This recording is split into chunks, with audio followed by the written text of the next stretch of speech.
weather outside today. It's cozy because it is the most wonderful time of year. I'm gonna be basic AF. Make something with pumpkin. Don't know what I'm gonna make yet, but we're about to find out. Okay, so looking at the recipes a little bit, the only thing I actually have all the ingredients to make is the pumpkin blondies. The recipe that I'm following is from Delish. I'm going to roughly follow it because I am looking at it and I want to make some changes. Also, I'm going to make it gluten-free. So I'm using the Share, however you want to say it, Melfarina Fine Mix purple bag, as you can see. It does not have xantham gum in it, so I will be adding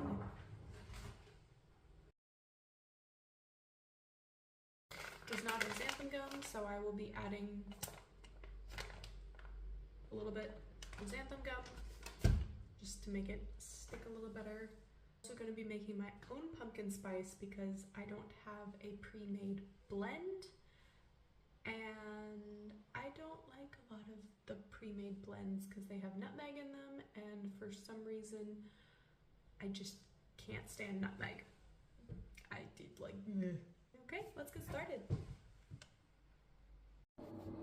We have our butter melting and eventually browning on the stove. So while we do that, let's go get the dry mix put together. Okay, for our dry mix, we are using 1 teaspoon of baking powder, a ½ teaspoon of salt, used sea salt because that's what I have at the moment. Calls for 180 grams of flour,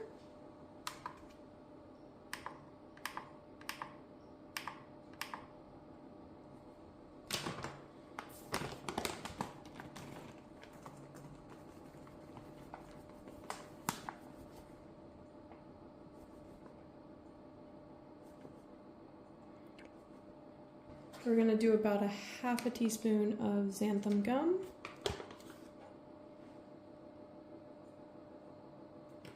Maybe a touch more. It gets weird with the gluten-free flour here because it can be quite dense, which is fine for brownies because like brownies are supposed to be dense, but if you're doing a cake, this is where you'd want to cut a very starch-heavy flour with other types of flours so it's not quite as like dense. Okay, I need to grind up some of my spices. We're gonna use some allspice berries, dried ginger. Remember, a little goes a long way. A smidgen of cloves. I don't have these whole right now because I couldn't find them at the store. 1 whole small cinnamon stick.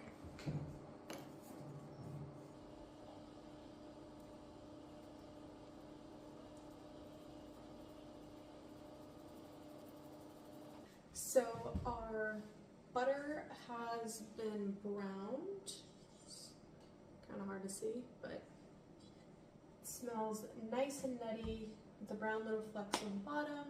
It smells so good. I can't wait to taste it. We've been letting it cool for about 15 minutes. Really 10 is fine, but I kind of just forgot about it, so oops.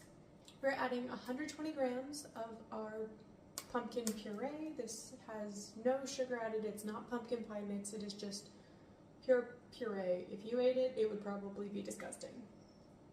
Oh, that was a little bit too much. Take some out. We also have 50 grams of sugar.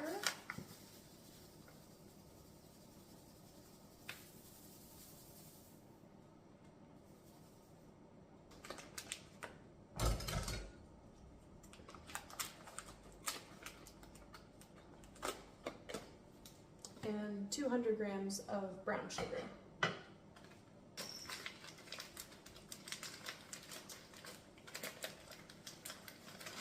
And we're going to whisk this together until it is smooth.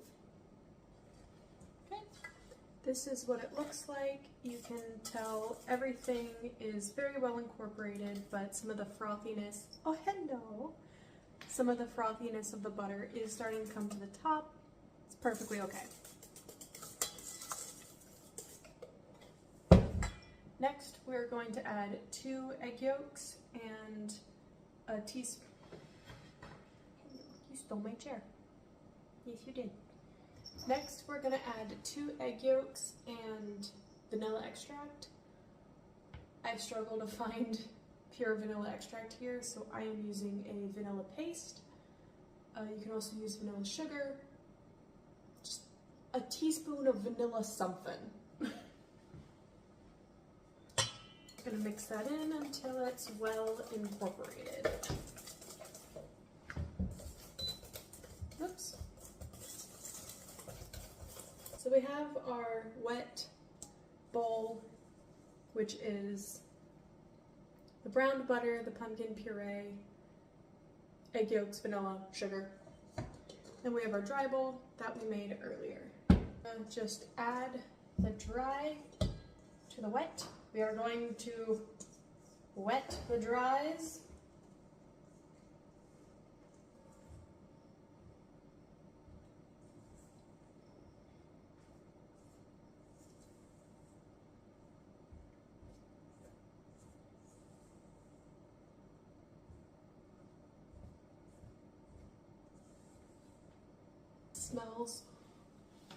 It smells really, really good. And gluten-free flour does take a little bit more to hydrate, usually also a little bit longer. So before we transfer this to our baking dish, we're going to let it sit to fully hydrate, and then we'll see if we need to add anything to it. But it looks like a very thick kind of batter. Actually, while we're at it, don't do this at home. I just don't care about eating raw eggs. Oh my gosh, that is so good. So our dough's been resting for just a few minutes. That's really all it needs. And we have like this nice fudgy consistency.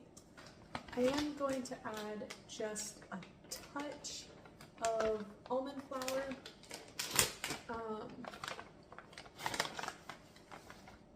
Just like meh, to give it a little bit of texture, so it just won't be dense.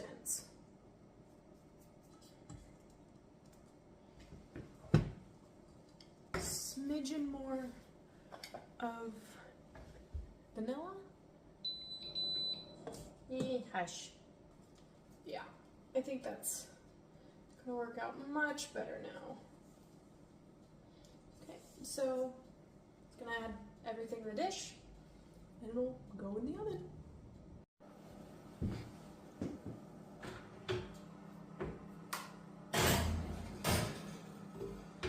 One eternity later.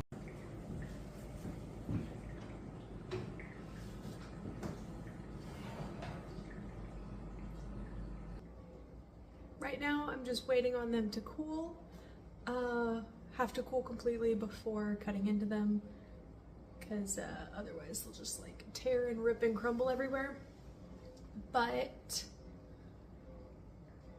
I'm taking these to an appropriately seasonally themed pumpkin patch party, so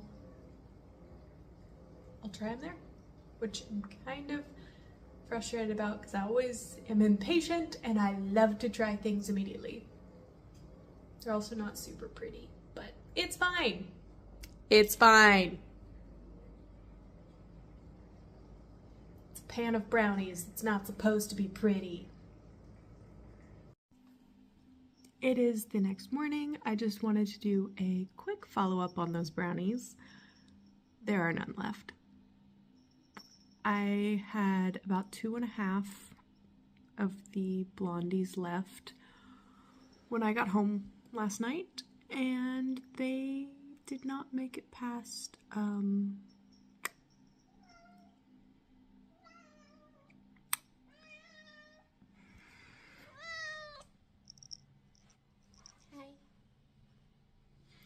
the brownies did not make it past 11Z's. They made it through breakfast, but did not make it past 11Z's. They were so good. I probably could have left them in the oven for about 5 minutes longer, just to get the bottom a little bit more done, but they were fantastic. Before they went in the oven, I tasted the batter, and the brown butter came through a lot more than the pumpkin did, but then once they're actually baked, it's definitely pumpkin forefront with a little bit of brown butter on the end. But anywho, highly recommend you try the recipe. You can go find the original recipe is from the Delish website. I will put what edits I did to the recipe in the description below if you want to try them out for yourself. Super, super delicious. You can make them gluten-free or not gluten-free, do whatever you want, but I highly, highly recommend you try this recipe. Well, I will see you next time, and comment down below if you know of something that I should make next, or that you want to see me make or turn a recipe into a gluten-free recipe. Let me know in the comments below. Otherwise, hope you had fun. Bye!